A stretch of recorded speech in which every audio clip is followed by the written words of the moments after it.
adults and 9 children are pending identification. At present, there are 10 campers from Camp Mystic unaccounted for and 1 counselor. We continue to offer our condolences to those affected. Reuniting the families remain our top priority here on this operation. Please note that Highway 39 of an Old Ingram Loop remains closed to the public. Other than those who live in that area would not be allowed out there. I will now turn it over to Senator Cruz. City Manager Dalton Rice. Good morning, Dalton Rice, the City Manager for the City of Kerrville. As everybody knows, we are working in conjunction with the city under a unified command response and again, a lot of devastation. Our hearts go out to the families and the victims. We want to continue to work together as a community. We love the media support on this to be able to communicate that message, communicate family, communicate togetherness, and we really appreciate all the support and helping us be able to do that.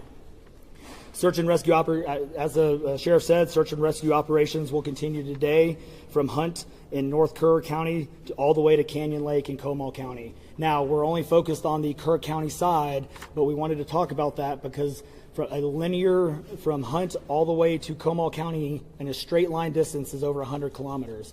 This is a massive field that is happening. And again, this is unprecedented flood events. So we are still currently in the primary search phase, which is the rapid one. They are running it, we have different segments that are gridded out. Each one of those segments are taking anywhere between an hour to 3 hours, up to 2 kilometers for each segment.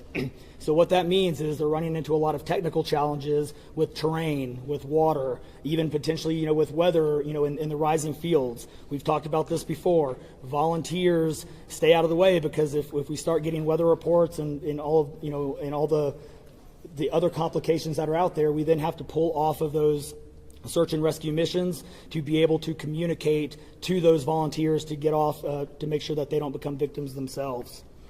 Those operations involve 19 different local and state agencies, in addition to conducting primary and secondary searches. They will be conducting welfare checks on areas in North Kerr County impacted by power outages. And when we say search and rescue operations, that is boat, walking, on the ground, dogs, drones. Again, keep personal drones out of the air.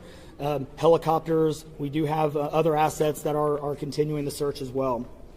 As of present, KPUB, which is the Kerrville Public Utility Board, is reporting continued power outages between Hunt and Ingram along the South Fork of the Guadalupe River in Hunt.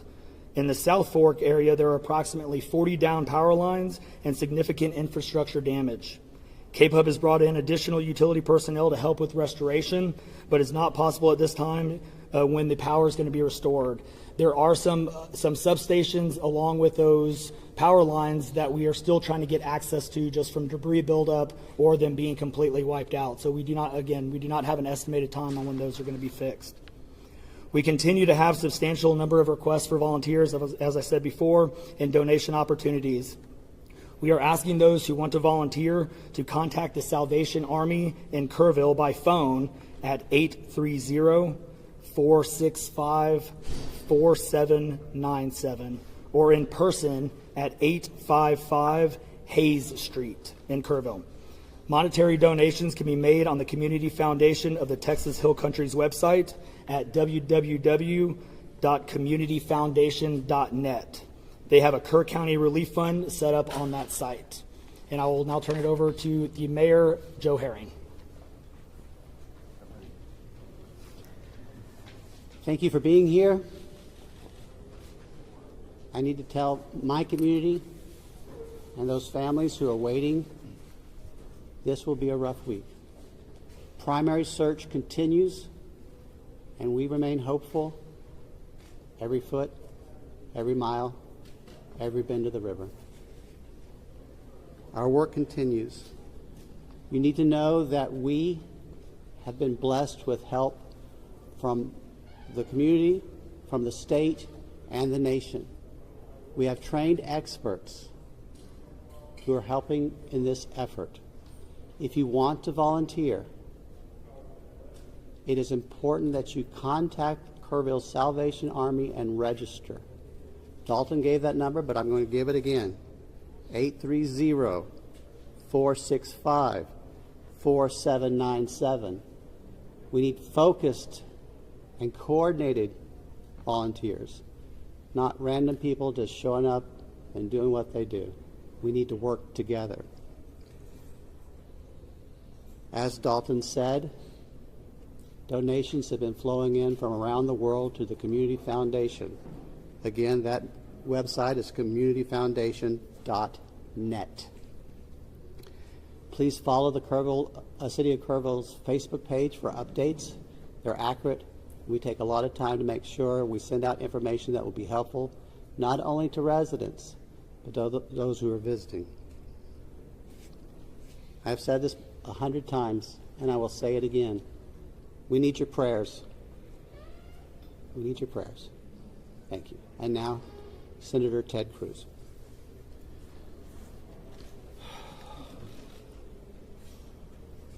Texas is grieving right now.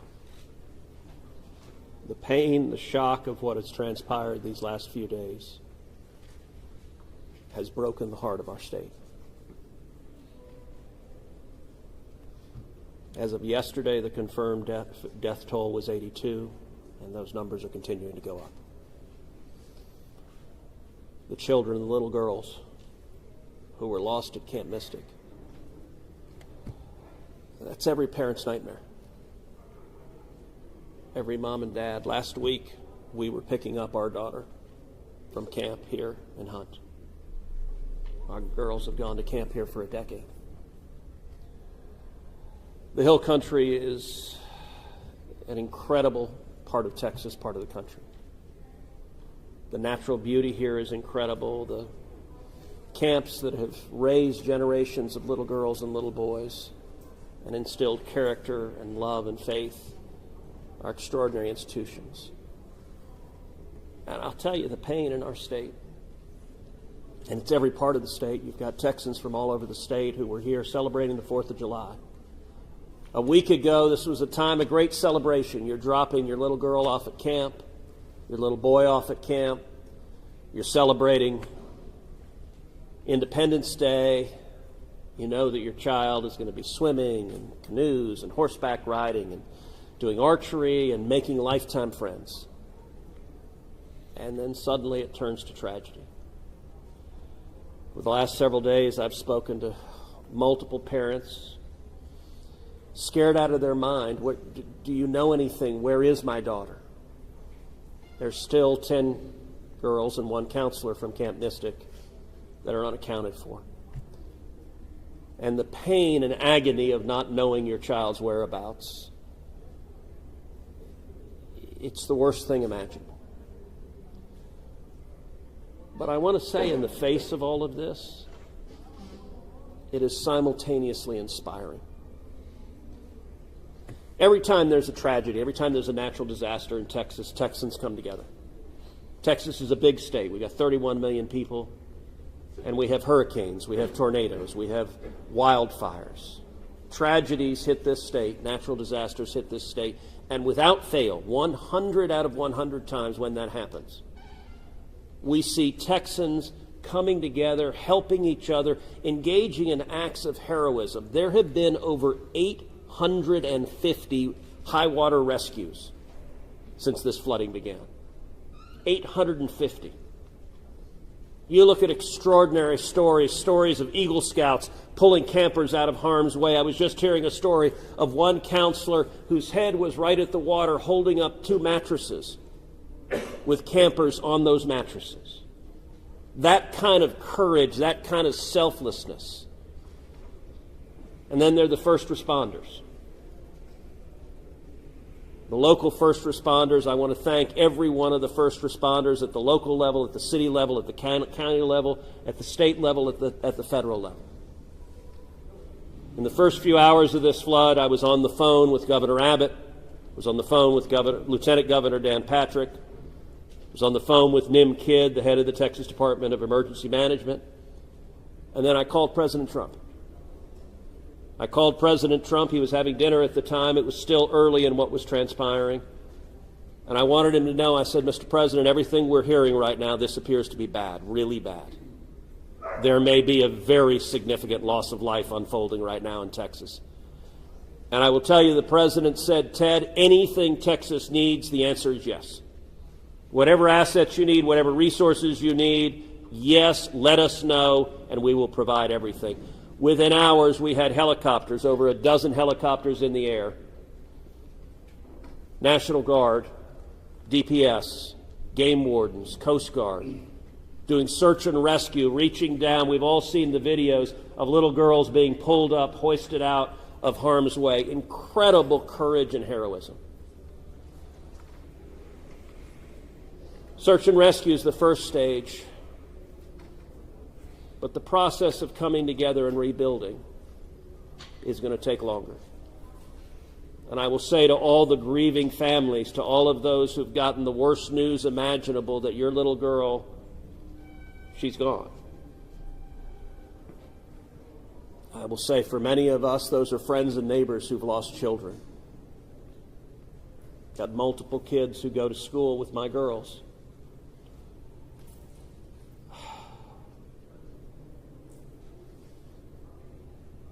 The mayor asked for prayers. And I want to say thank you to the millions of Texans, to the millions of Americans, to the millions of people all over the world right now who are praying for Texas and praying for those parents. Going through this grief, it is going to take love, it is going to take friends and family embracing and hugging and holding them while they weep. And it's going to take the church. With every disaster, one of the things we see here in Texas is the church steps up and the church helps and the church feeds and clothes and comforts. This morning I met with a group of chaplains who've been going through the incredibly difficult process of talking to mom and dad after mom and dad who just lost the most precious person they ever knew. And those chaplains are just trying to love them and show God's love. So I want to say we will come through this. To those in the midst of grief right now, that might seem hard to fathom. But Texas will come through this. And I just want to say thank you. I want to say thank you to these gentlemen here who are working. They are not sleeping. They are working every day. Thank you to the families. Thank you to the Salvation Army. Thank you to everyone who is just reaching out and saying, how can I help? We will come through this, and we'll come through this together. Thank you.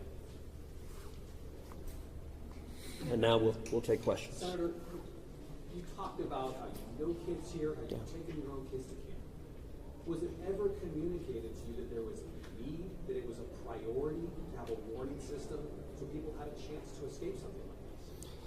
Well, listen, I think anytime you're dealing with major rivers, there's a risk of flooding, and there's always been a risk of flooding, particularly on the Guadalupe River. I will say, in the wake of every tragedy, there are things that are predictable. One of the things that's predictable is that you see some people engaging in, I think, partisan games and trying to blame their political opponents for a natural disaster. And you see that with a hurricane, with a tornado, with a wildfire, with this flooding, where people immediately say, well, the hurricane is Donald Trump's fault. Look, that I think most normal Americans know that's ridiculous, and I think this is not a time for partisan finger-pointing and attacks. Now, after we come through search and rescue, after we come through the process of rebuilding, there will naturally be a period of retrospection where you look back and say, okay, what exactly transpired? What was the timeline? And what could have been done differently to prevent this loss of life? And that's a natural process. I think it should not happen in a bitter and partisan sense, but it should happen in a reasonable sense of saying, what lessons can we learn? And I will give an example. Houston's my hometown. If you live on the Gulf Coast, we get hurricanes. That's part of living on the Gulf Coast as hurricanes hit. And I do think Texas as a whole has learned over time how to deal more effectively with hurricanes. And so you look here, we know the National Weather Service put out an emergency warning just after 1 a.m. and a second emergency warning just after 4 a.m. Now, obviously, most people at 1 a.m. and 4 a.m. are asleep. And so I think we will have a reasonable conversation about, A, are there any ways to have earlier detection? And some of that, the limits of a flash flood, they're very difficult because they can arise so quickly. But everyone would agree in hindsight, if we could go back and do it again, we would evacuate particularly those in the most vulnerable areas, the young children in the cabins closest to the water. We would remove them and get them to higher ground if we could go back and do it again. Obviously, everyone would. The people in RVs by the river's edge. We know in disasters like this, RVs and mobile homes are particularly susceptible, whether a flood or a hurricane or a tornado, they're particularly susceptible to that. And so my hope is, in time, we will learn some lessons to implement to next time, and there will be another flood, there will be another disaster, but next time there's a flood, I hope we have in place processes to remove especially the most vulnerable from harm's way. But I think that's going to be a process that will take a careful examination of what happened and how can we implement processes better in the future to prevent this same loss of life. Senator, there were claims that the National Weather Service sent that first flash flood warning that should have alerted phones at 1:14 in the morning. But we have a federal public database maintained by PBS Warn, that says the first emergency alert wirelessly here in this area to Kerr County was not until after 9 a.m. That was more than 4 hours after the severe flooding had come to this area. Did you know that? Have you seen that? And what's your response, knowing the state and cuts to the NWS in recent months by this administration? So I don't know the source for what you're saying. All of the public reporting I've seen is that there were two alerts that went out, one just after 1 a.m., one after 4 a.m. You know, I can tell you, I talked about the partisan finger pointing. I think there have been some eager to point at the National Weather Service and say cuts there led to a lack of warning. I think that's contradicted by the facts. And if you look at the facts in particular, number one, that these warnings went out hours before the flood became a true emergency level. But number two, the National Weather Service here, New Braunfels is where they were headquartered. They had additional manpower. In fact, they had 3 additional people working that night, anticipating that it was going to be a very dangerous weather situation. I also think it's worth noting that the National Weather Service Union, which has been very critical of the DOGE cuts, has publicly said that they don't believe that the reduction in staffing had any impact whatsoever on their ability to warn of this event. And so, look, I think it is reasonable over time to engage in a retrospective and say at every level what could have been done better, because all of us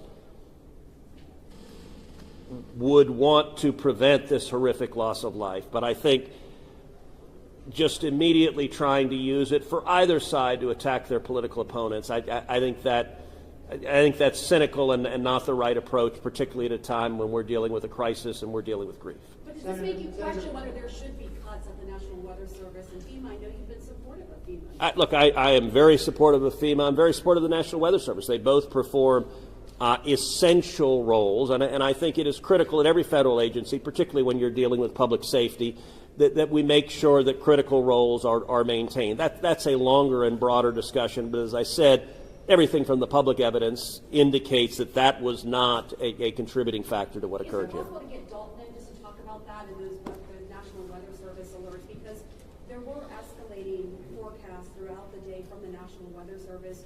What did the emergency managers of the county and other local officials do with that information, starting at 1:15 and onward, where you had the dire river forecast at 6:30? Were emergency managers doing anything to put any processes in place to warn people on the river? So overall, we were preparing for the July 4th, weekend. So we had National EMR on site. We were, basically stood up kind of an incident command post, if you will, to prepare for that event. So everybody was kind of up looking at weather. We looked at the weather before. When you looked at the National Weather Service, flood map, it spanned all the way from the west side of Texas, with Kerr County kind of being in that upper northeast corner of it. And so everybody, including the National Weather Service, was looking at where's the rain going to hit. We know it's somewhere in here, but with rain, especially when you're dealing with terrain, you got to figure out, sometimes you don't know until it falls. So once it starts falling, then you got to figure out, okay, how's the watershed going to do this? How's the science going to work? And when you had that north and south fork that we had talked about before, it all converged into one. We do know that a lot of the camps were looking at this just as much as as everybody was.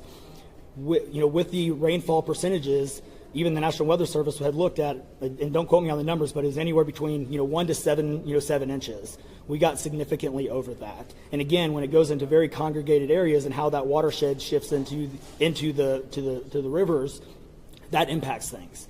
And so the camps, obviously, we've heard stories where campers were getting up. They were up at 3:30 in the morning. They were trying to move to higher ground. And the other interesting part of the terrain, and we've talked to UGRA folks as well. This is the headwaters of the Guadalupe. This is the beginning. This is where everything forms when it comes into the North and South Fork. And so as those things develop, it develops very rapidly, very quickly, and this rose very quickly in a very short amount of time. And so those campers that were able to do that, it worked. There's been the other question, and I'll just give this one out. Evacuations. Well, why don't we evacuate? Well, evacuation is a delicate balance, because if you evacuate too late, you then risk putting buses, or cars or vehicles or campers on roads into low water areas trying to get them out, which then can make it even more challenging, because these flash floods happen very quickly. That's what. And so we saw that in 1987, but was there any discussion about evacuation earlier when it wasn't too late?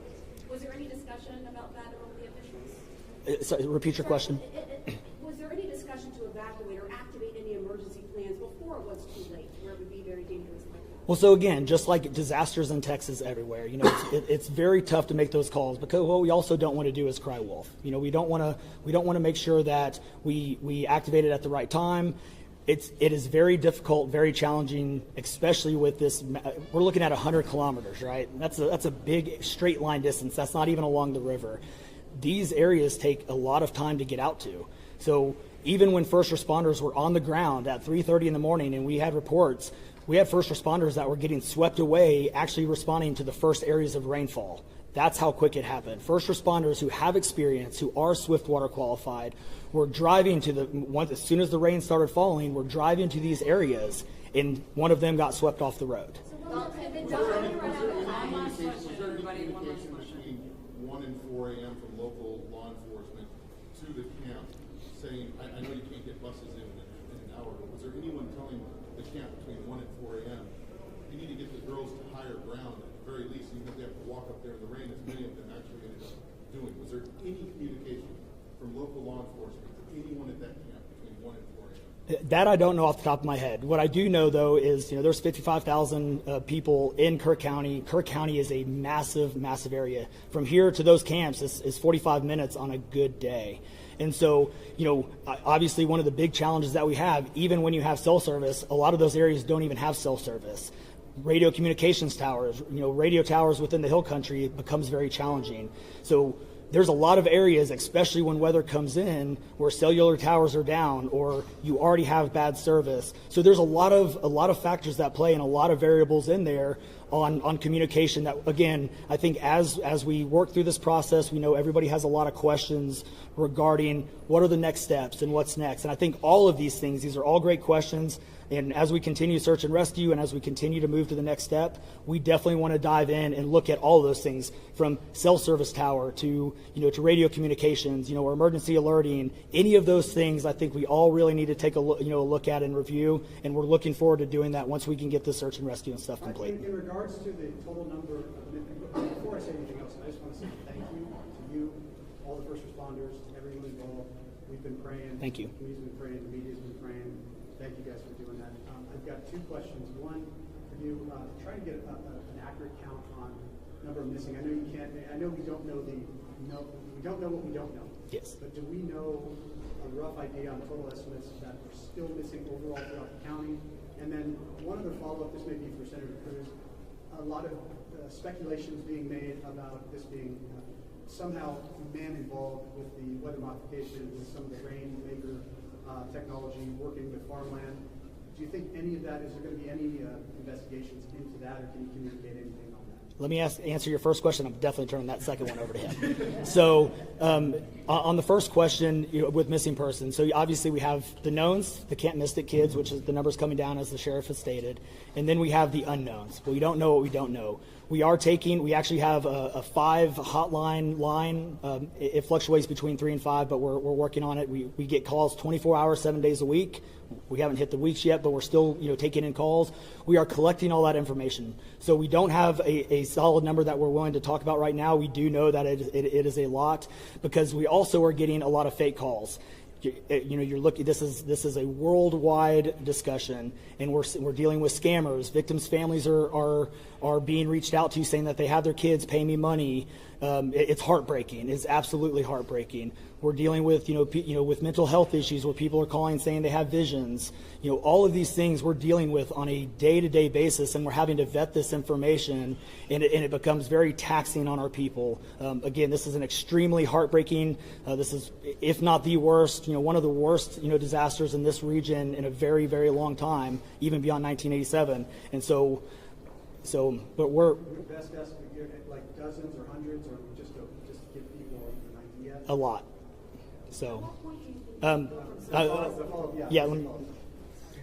Yeah, Not to get into the weeds on, people are asking lots of questions, and where should we start the investigation out? to the best of my knowledge, there is zero evidence of anything related to anything like weather modification. And look, the internet can be a strange place. People can come up with all sorts of crazy theories. What I know is a reality is that a whole lot of Texans are grieving right now. I will tell you, I was visiting with one parent who was talking about online being harassed online because their information was public that they had a little girl who was missing at Mystic. And look, there are a lot of people who are messed up, and my call for everyone, there's a time to have political fights, there's a time to disagree. This is not that time. This is a time just to reach out, support each other, go volunteer at the Salvation Army, give them money, go volunteer at your church, go. You know what I did when this happened? Just go hug your kids, because I got to tell you, I hugged my girls with tears in my eyes, because every one of us who's a parent, there but for the grace of God go I, and nothing will fill the void in these moms and dads' hearts, but they'll make it through it. And every one of us, we have an obligation to come through and help them make it through it. And look, Texas will come through. And let me say, Kirk County, the Hill Country is incredible. It is beautiful. And these summer camps, Camp Mystic is an incredible Texas institution. For a century, it has made a profound difference helping young girls become strong women in Texas and across the country. And so, for me at least, I'm praying for these camps. I'm praying for all the campers, everyone implicated, everyone impacted. And I hope we come together and stand as one doing that. Thank you. Thank you, everybody.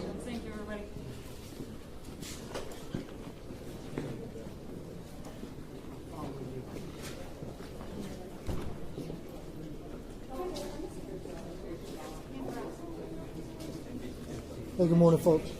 If you were not here earlier, I put out some housekeeping notes. I want to repeat that.